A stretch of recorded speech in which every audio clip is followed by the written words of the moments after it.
Tech is rallying on the back of big old expectations from Nvidia. Crypto continues to be boring as can be. We're going to be discussing all of that and more today on Money Never Sleeps.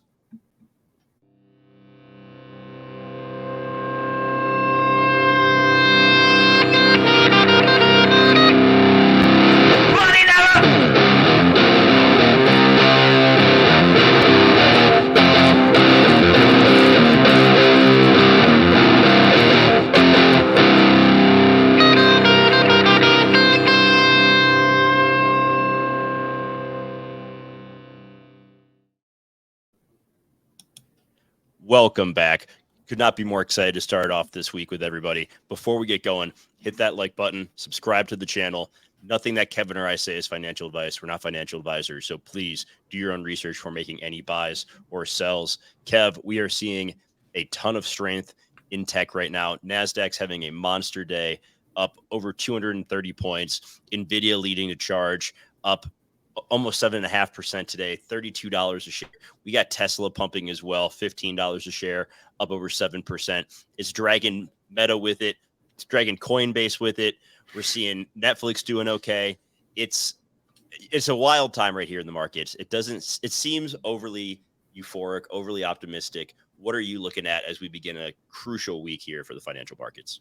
Yeah, man, it's wild. I didn't expect tech to be pumping. I mean, it makes sense why tech is pumping. We'll get into it in a little bit. Obviously, Nvidia, I think, is a big driver there. No pun intended. But I think that there is definitely a lot of hype around tech this week. A lot of eyes are going to be on it. I've also been keeping an eye on crypto, which, even though it's been boring, I think there's a lot developing there. But it's been wild, right? This has been a fun weekend. Obviously, a fun way to start the day. And I don't know. I can't wait to jump into the charts and look at all this and see what the hell is going on. Let's kind of look ahead to what is going to be impacting the markets this week. It's going to be a lot of macro in addition to Nvidia earnings. So on Tuesday, we're going to hear from three different members of the Fed: Tom Barkin, Austin Goolsbee, Michelle Bowman, all going to be speaking on Tuesday throughout the day. We'll get some existing home sale data as well. Wednesday, we get some new home sale data. We also get S&P Services and Manufacturing PMI. Thursday, we'll start to hear from other Fed officials as they begin their conference in Jackson Hole. And then the big thing on Friday is going to be Fed Chair Powell speaking in Jackson Hole. Looking at some data in the past, that has been a positive for markets. Last year, it was not. Last year, in the week following speaking in Jackson Hole, the markets lost about 3.5%. Previous years, they've gained in the week following that. Last year, it was all due to the fact that he was just having to discuss, there are going to be rates that were raised higher for longer. This year, what is he going to say about rates? Is he going to give anything away? I don't think so. To me, everyone's like, oh, all eyes are on this. All eyes are on this. It's going to be the same talking points, though. They're just going to, once again, reiterate that they're data dependent over and over. That's all they hear. I think people are just getting overly excited. The Nvidia earnings on Wednesday are, I think, going to have a much bigger impact on the markets. They are sky high right now. It is. And that's why we're seeing the price today is median price target for Nvidia on, amongst analysts is 500 per share. So still a little bit of room to the upside there. Expectations are for a big beat on revenue for Q2. And then for Q3, they're expecting forward guidance to be increased by 110% to $12.5 billion for revenue in Q3 of this year. At the same time, they're still struggling to meet the demand for their chips, which is it can be a good thing, because that means that, hey, there's still plenty of revenue to come in future quarters, and that's going to help drive price. At the same time, we see other companies like AMD trying to improve the quality of their AI chips.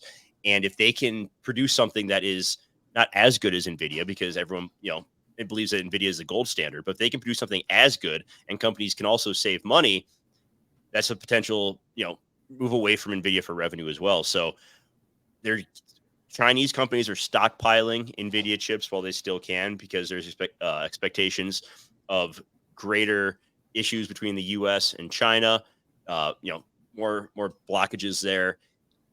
It's just, when I see this price for NVIDIA, and I say this as someone who's been holding NVIDIA for a long, long time, and I look at this chart and I look at the absolute moon mission it's been on since the start of the year, going from $145 a share roughly to now $465. What what upside potential is there unless their earnings are insane and they produce forward guidance of like 15 billion? Because this is all getting priced in right now. So much is priced in, and they have no wiggle room. And if Nvidia takes, let's say they come out and their future guidance is for 11 billion, and they beat on revenue, but it's just by a little bit. Like right now, they're expecting a big beat. If that doesn't come to fruition, Nvidia's going down, and it's bringing the rest of tech with it. Yeah, I mean, that's probably why we're seeing it. I mean, it's dragging everyone up today, right? And it's pretty much been dragging up this entire market, since the beginning of the year. It's just been it's probably one of the highest performing assets if we're looking at the big companies. I mean, you can't knock down the move that Nvidia's been on, but at the same time, if it just looks so unhealthy, how much it shot up so fast too. And we have to think again, like I know it's supply and demands, and obviously they can't meet the demands just because there's just such high demand. We have to think how that's going to affect the price, if that's maybe why we're seeing this value go up so much. And if that's the case, then are the people who are extremely leveraged into these AI, a lot of us anticipate that this is a bit of an AI bubble in the stock market. What happens when that bubble does burst, right? Because it shows you that there's tons of people who just want exposure to AI in any possible way. So if, Nvidia starts to absolutely just eat shit, in the coming months, then I think you're going to see a lot of money that was once there in hopes of AI just absolutely get flushed out. Maybe not as many, because I still think that a lot of companies are bullish on AI long term, but I definitely think that across the entire tech sector, this is just going to bleed out into every single stock. You're going to see as easy as it's bringing up everything today. I think it's going to be the exact way on the way down too. So that's what I'm keeping an eye on. And I don't know. Nvidia to me seems extremely frothy, and I think we are at peak euphoria. But that's just my absolute own opinion from looking at the charts and seeing the sentiment in terms of how people are crazy over this AI bullshit. I'm not going to say that's bullshit. It's definitely going to be very powerful long term. Could it be in a bubble yet? Right now, absolutely. One Yeah. thing that we were discussing was with how expensive these chips are companies going to go for cheaper alternatives? At the same time, AI is going to allow them to reduce their liability from a employee standpoint. You're going to be able to save money there. So if they believe that these chips are even, if the differential is enough to where they're not going to need as many employees, they can save money.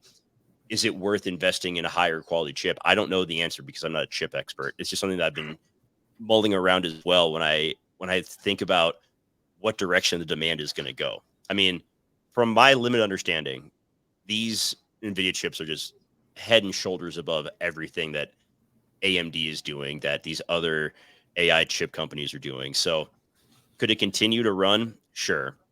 Is the reporting on Wednesday? I mean, I can't think lately of a more anticipated earnings call than this than this Nvidia one on Wednesday. Like it's with how little data there is coming out this week, I think it's being magnified even more. Like the impact that's going to have on the markets on Thursday and Friday is just amplified due to the fact that they're like I listed off the economic reports coming out this week. It's nothing that really moves the markets. The following week we'll have a lot of fun. I can't wait to talk about that because it's going to be a good time. But we got to keep it focused on this week right now because that's all that matters. What else outside of Nvidia earnings are you watching? I know we saw a big move down in BNB today. There's more concern over Binance, and their token broke through a key level of support, I believe at 212 earlier. I don't know if it bounced back up, but what are you looking at in the markets? We can switch it to crypto if we want. We can keep it on stocks. What has your attention right now? Yeah, let's move over to crypto. I think that's where I've seen a lot more, more interesting developments. I think, especially since Ace last week brought up the BNB theory that they were propping up the price so they wouldn't get liquidated. And today we saw that the Venus got liquidated, I think, at 210 because they brought down the price enough. And I think that's kind of what we're seeing with BNB and CZ.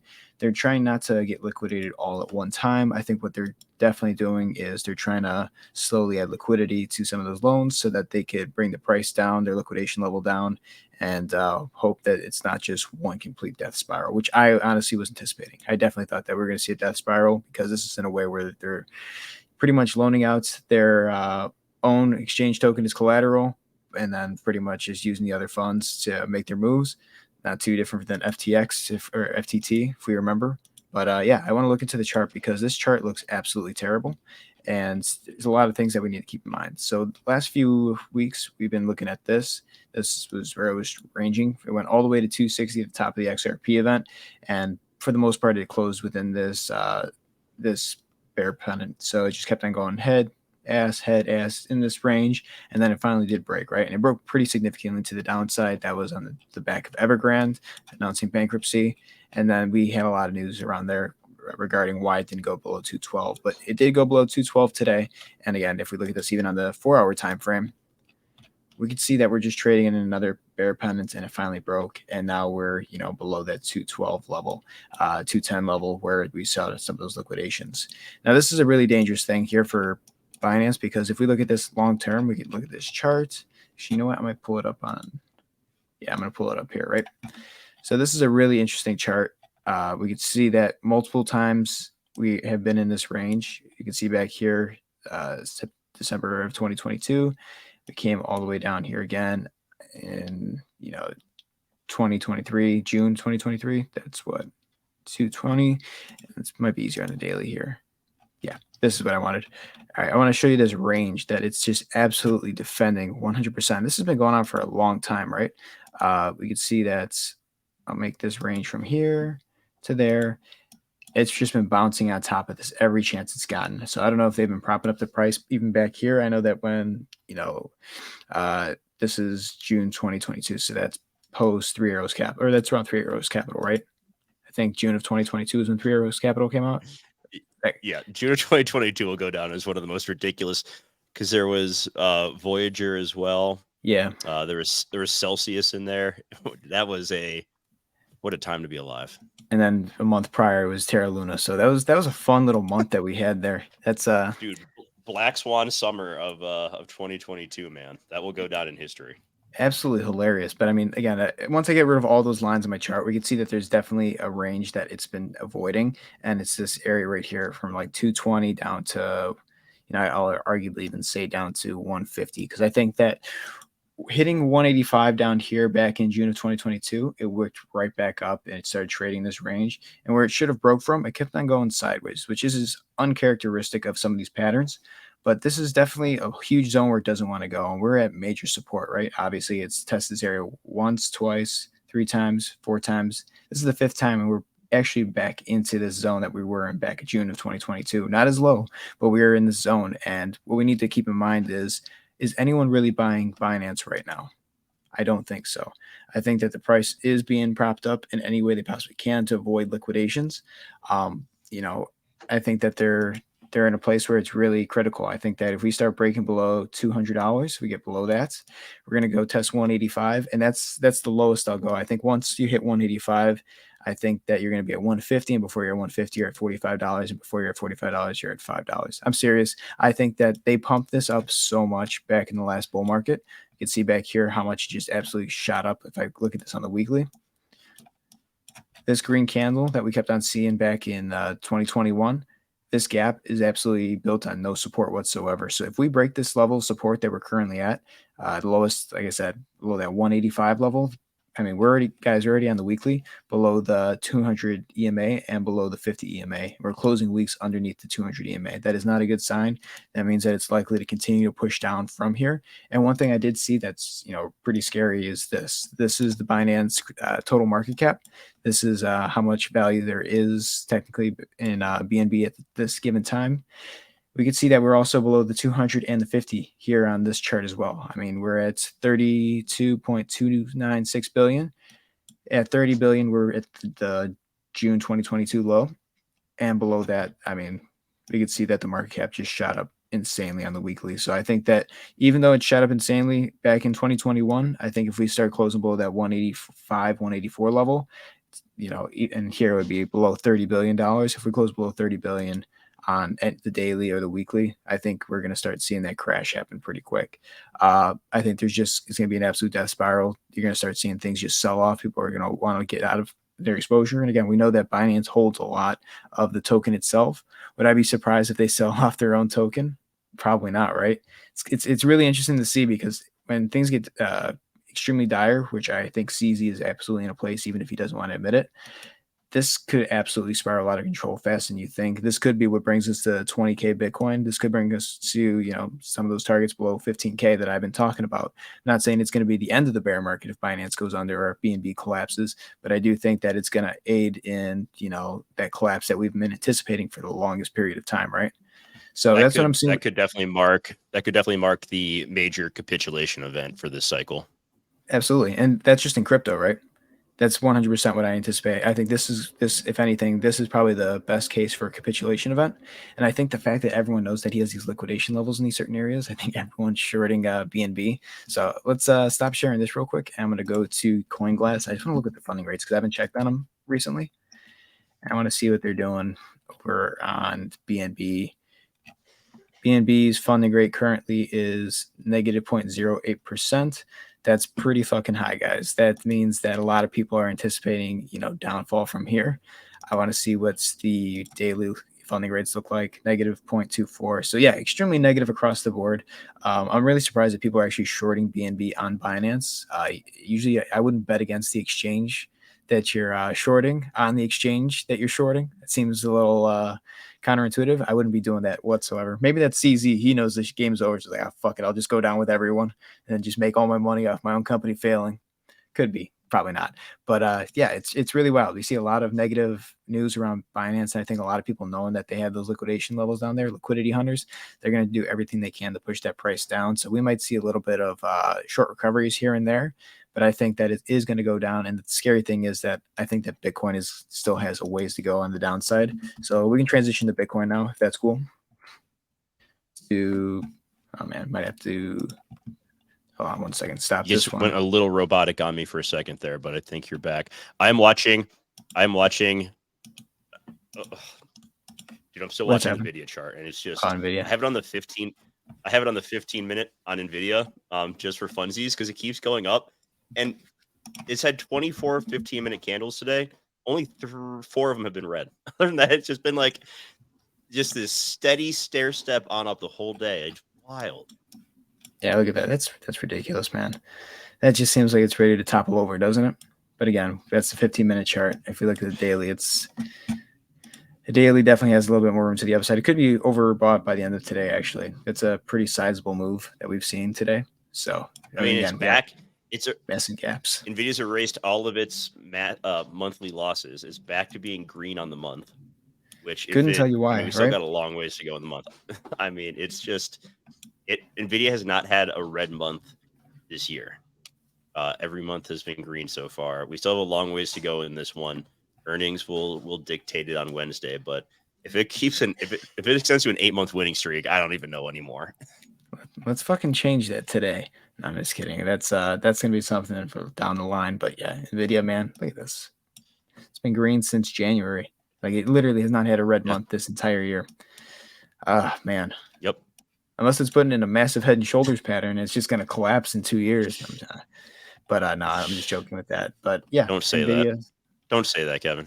I'm just joking, guys. Don't take me being serious on Nvidia. You guys know that I'm just bearish on that shit short term. But yeah, let's pull up Bitcoin because this is going to be pretty important. I've been talking about 5-wave moves to the downside, 3-wave moves to the downside. I know we've been oversold on the daily for some time, the weekly especially, right? Weekly, actually no, we haven't. Interesting.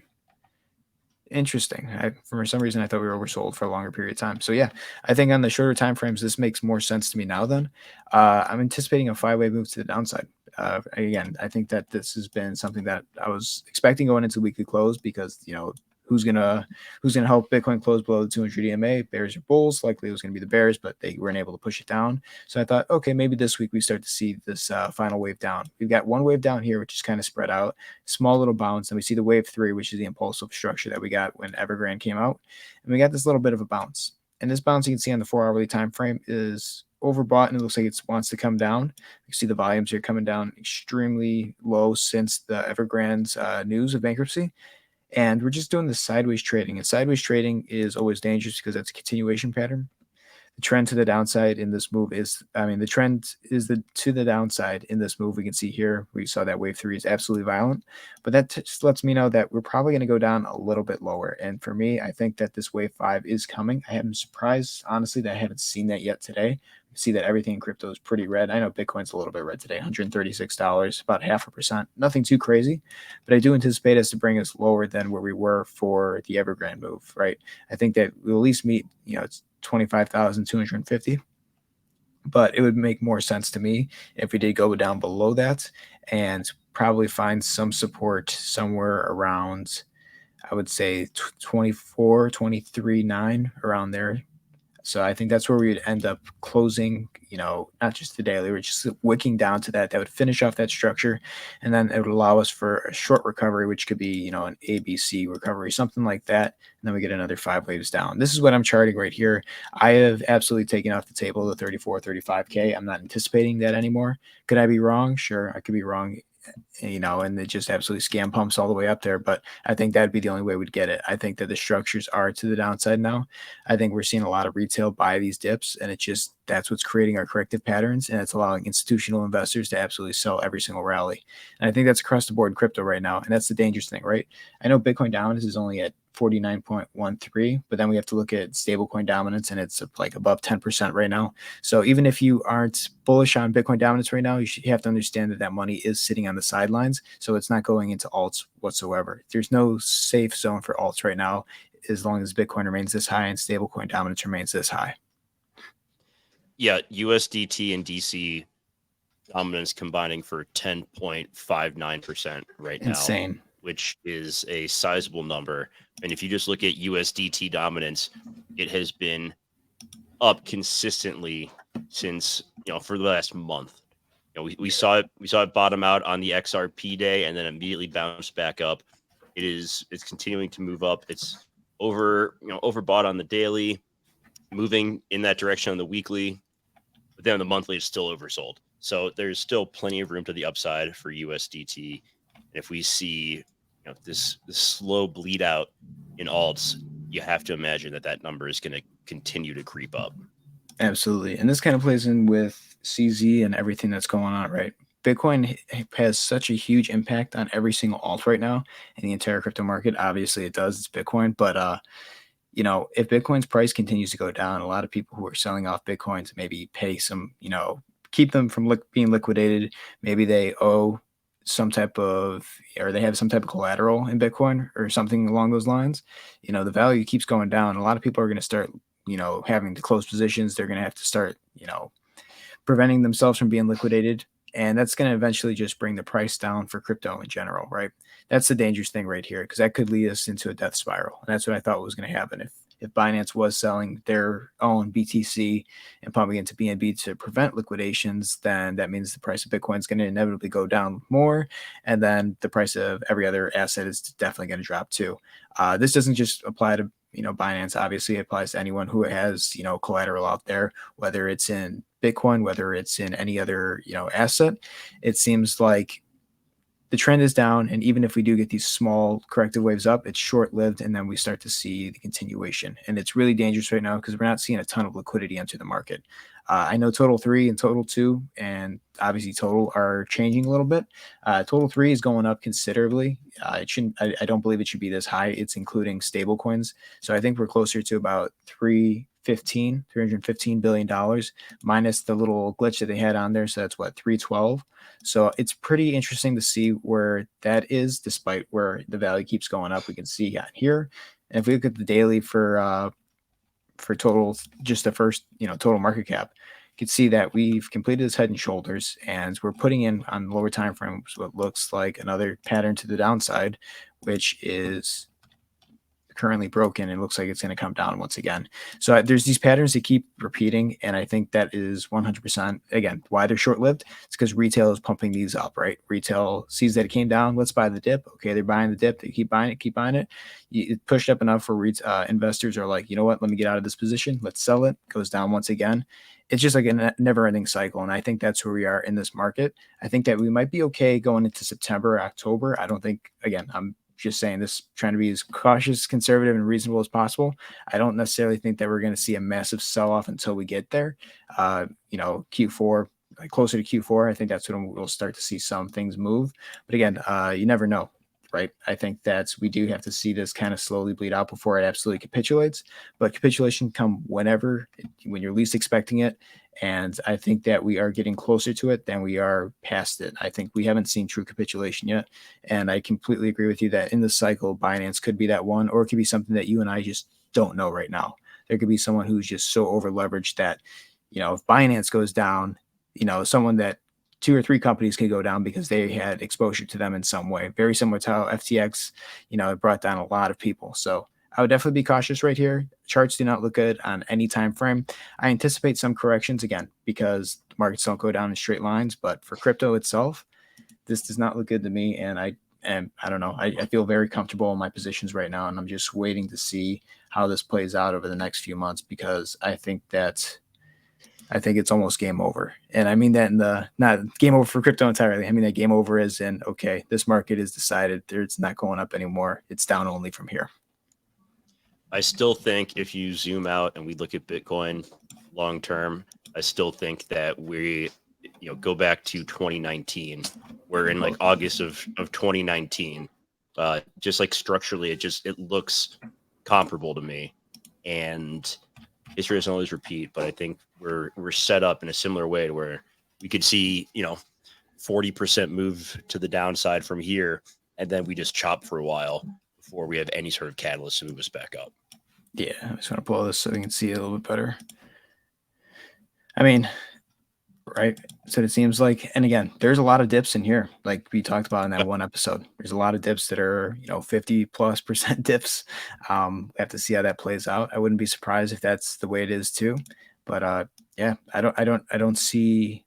I'm stupid. I didn't even bring up the most important thing, guys. The weekly stochastic. The weekly 50 and 200 EMAs. All right, let's clear off.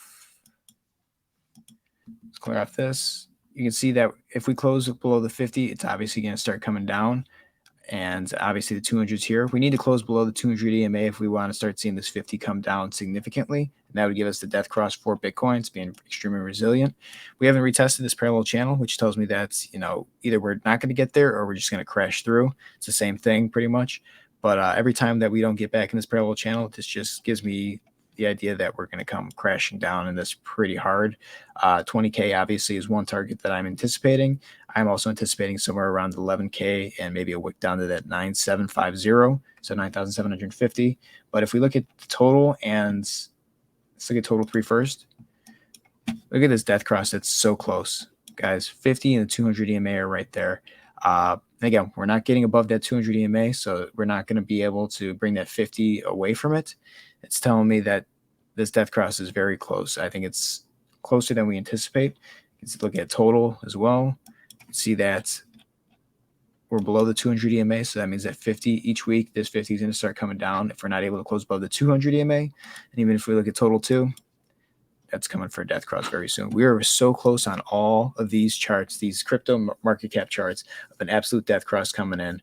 And once we know that happens, people get extremely bearish. I mean, people are extremely bearish that the fact that we're closing weeks below the 200 EMA. That's why we're seeing a lot of people get out of their positions right now, because historically that seems to be a good time to get out, just because that tells us that we're in a bearish trend. People who use moving averages. I honestly think that we're in a bearish trend, and I think that the longer this plays out, the worse it gets. I think there's a lot more room to the downside if we cannot break above these moving averages. And, we could keep testing it as long as we want, but if we can't get above it, then likely that the move is going to be down. And we're talking about everything, including Ethereum minus Bitcoin, everything, including Bitcoin, and then everything minus Bitcoin and Ethereum, all looking like shit. Good luck, guys. Hide your kids, hide your wife. That's stack cash right now. Just, if you got some gold fillings, maybe take those out. You sell the gold, you get some cash on hand, and melt them down. Melt them down. Here you go. If Ace has any more copper wire, maybe just gets rid of that now. We should do a gold teeth ETF. Let's see if the SEC will approve that before the Bitcoin ETF. They probably will. Definitely will. I mean, odds are. God, Nvidia's $35 a share up today. This is just Insanity. What a time to be alive. Oh, you know what? Let's look at that real quick. Nvidia's chart, because a lot of these tech stocks are doing one thing that's really weird, and I think this is their wave 4, which means that there is another wave 5 down. And this would be in line with me anticipating something going into, my goodness, my allergies are killing my throat, going into September, October, right? Let's look at NVIDIA and, excuse me, guys, should have muted my mic. Yeah, look at this on the daily, right? So we got a weird structure going on here where it's coming down, you know, one wave, two waves. I mean, this could honestly be a third wave. This seems more like an XYZ pattern as opposed to a 5-wave move here. So that means that we're probably going to get another 5 waves down after, or we're going to get some type of long, absolute flat correction pattern afterwards. Have to see how this plays out. I think that this is absolutely a bit of a push here. I mean, this could even looking at this could be, wave 1, wave 2, wave 3, and we could see something like, I don't know, 1, 2, 3, 4, 5. And then going into September, we could see something like this.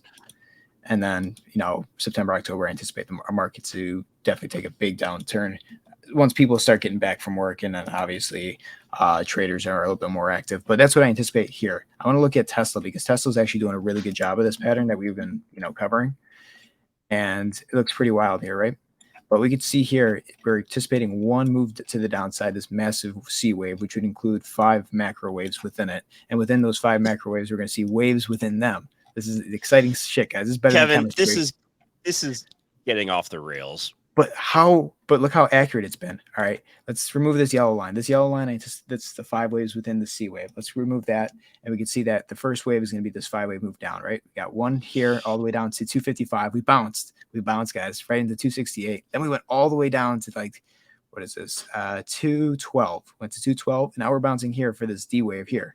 So I anticipate us to, come somewhere around, where do I have this at? I have this at like 240, which is $10 ahead of where we are. I could see us definitely going to that 240 range in the next few days. I'm not saying it's going to. It doesn't have to by any means, but the 50 moving average is right there. So I think at 50 and the top of this wave, we're going to meet. We're going to find rejection there, and that's going to take us 5 waves down to this E wave, which, this will probably be the bottom of that move, and this would go in line with Nvidia not having a great earnings day, right? That just price action absolutely tanking. So maybe Thursday we see a little bit of a push to the downside here, but I think that from there we're going to start to bounce. And that was, if we pull up my right, I had it a second ago. Ooh, there it is. This wave, this E wave meets at the bottom of wave 1, and then we have a 3-wave move here, which takes us into September, October, right? And guys, you could say this is astrology 100%. I totally understand, but I'm looking at this right now, and this makes so much sense to my brain. And I'm just like, okay, this is just perfectly trading this chart. It seems like everything is just to a T. 5-wave structure. I'm anticipating 3 waves here, another 5 waves down here, 3 waves here, 5 waves down. I think that these bounces, like we said, this wave 4 is so, we're up to what, $14 today. I think that's going to be short-lived to the point where we're going to see a bigger push to the downside here from this D wave to this E wave. But these charts, these ugly wave theory is absolutely lining up to a T for Tesla. And there's a couple of other charts that are doing it too. I won't get too in depth here. Obviously, I definitely scared JWeb with all my lines, I think, today. But this is just the structure of these things. So seeing bounces here, waves within a waves over here, man. Dude, it's I'm gonna get waves. Many waves. So many waves. I'm going to get waves in my hair, and it's going to be amazing. That's how we know that LA wave theory did a good job when I have a new do. But absolutely insane here with these charts. Okay. And I think that we are seeing this balance, and it's part of what it's in the charts. Just like it's in the stars, it's in the charts for this one. All right. You heard it from Kev, folks. It's in the charts. That's how we're going to wrap it up for today. Appreciate everybody for being here. We'll be back tomorrow, a little bit earlier start time. We'll be going live at 1:30 p.m. Eastern. So set your reminders for that. We'll have the show up ready to go so you can join us live or watch the replay. Appreciate everyone once again. Randy, Mr. House, everyone who's watching on replay, thank you so much. Have an awesome rest of your day, everybody. If you have not yet, like, subscribe, comment, share us on social, all that good stuff. Talk to you guys tomorrow. Take care. Take care, everyone.